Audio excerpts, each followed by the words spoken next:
साम्राज्य सामान्यांचा असामान्य आवाज। राष्ट्रीय क्षयरोग दूरीकरण कार्यक्रमाअंतर्गत भारत सरकारने 2025 पर्यंत देश क्षयरोग मुक्त करण्याचे महत्त्वाकांक्षी धोरण निश्चित केले आहे।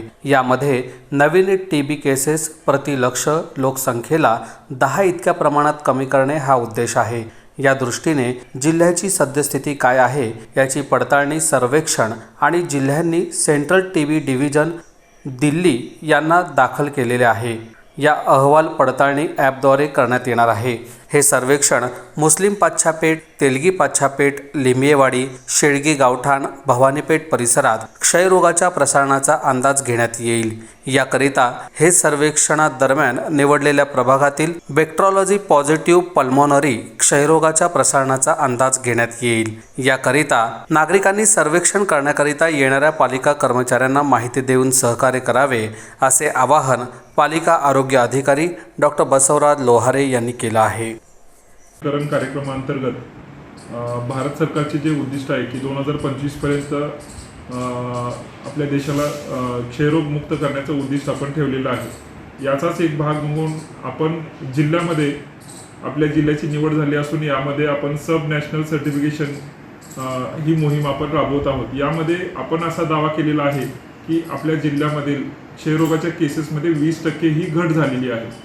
तर ही घट खरोखरच झाली आहे की नाही याची पडताळणी करण्याकरिता आपण सर्वेक्षण करणार आहोत संपूर्ण जिल्ह्यामध्ये। त्याचाच एक भाग म्हणून शहरामध्ये देखील 3 ठिकाणी आम्ही 3 क्षेत्र निवडलेले आहेत। त्यामध्ये मुस्लिम पाच्छापेठ, तेलंगी पाच्छापेठ, दुसरा जो आहे लिंबियेवाडी व सेटलमेंट एरिया, तसेच शेळगी गावठाण व भवानीपेठ, असे 3 एरिया आम्ही निवडलेले आहेत। तिथे आमच्या टीम व्हिजिट करतील, त्याचं सर्वेक्षण करतील, हाऊस टू हाऊस सर्वे होईल।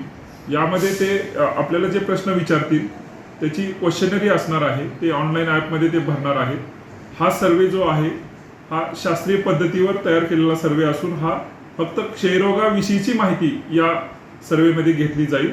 यामध्ये जे रुग्ण ज्यांना अगोदर कोविड झाला होता, तसेच अगोदर टीबी झालेला आहे, अशाही रुग्णाचे थुंकी नमुने घेतले जातील। तसेच जर एखाद्याला टीबीची लक्षणं कुठली आहेत तर सौम्य स्वरूपाचा ताप येणे, खोकला येणे, तसेच वजन घटणे, हे असे जर लक्षणं उद्भवली असतील तर त्यांचे देखील आम्ही 2 थुंकी नमुने घेऊन ते चेक करून त्याबाबत पुढील कारवाई करणार आहोत। तरी माझं असं आव्हान राहील की नागरिकांनी जी आमची सर्वे करण्यासाठी टीम आपल्या भागामध्ये येणार आहे त्यांना सहकार्य करावं।